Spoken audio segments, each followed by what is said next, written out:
ሀገር ቱሪስቱንም የአሸንድዬን ክብረ በዓል የመስቀልን በዓል እንደዚሁም የገናንና የጥምቀትን መሰረት አድርገን ነው።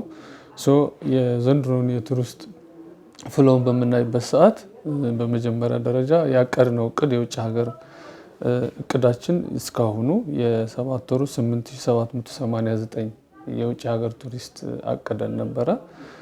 ከዚህ ውስጥ እስካሁኑ ሰዓት ድረስ ወደ ላሊበላ መጥተው የጎበኙ የውጭ ሀገር ቱሪስቶች 5931 ናቸው ማለት ነው። የሀገር ውስጥን ቱሪስት በምናይበት ሰዓት ደግሞ እቅዳችን ወደ 2 ሚሊዮን አካባቢ 2,321,032 ነው። ይሄን እንግዲህ የምናቅደው ያው የገናን በዓል የእምነት ቱሪስት የምንለው አለ እሱን መሰረት አድርገን እንደሆነ ዛቤ እንዲወሰድ እንፈልጋለን።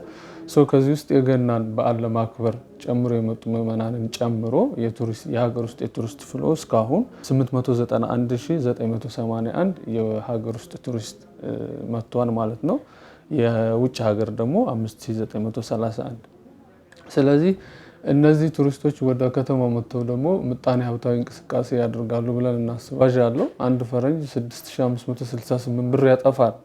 በድሮ ነው፣ ዛሬ 6000 ምናምን ሳይሆን ከዛ በላይ ነው ኤክስፐንስ የሚያደርገው ማለት ነው። ግን በዛ በተቀመጠ ቀመር መሰረት የክልሉ ባህልና ቱሪዝም ቢሮ ባስቀመጠው ሲባዛ ወደ 38,954,808 ብር ከውጭ ሀገር ቱሪስት ምጣኔ ሀብታዊ እንቅስቃሴ በከተማው ተካሂዷል ማለት ይቻላል።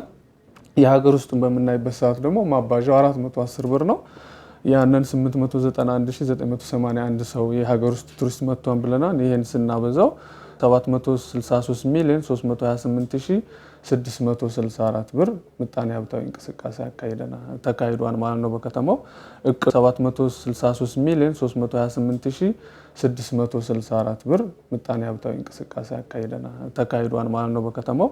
እቅዱ 951,623,120 ማለት ነው።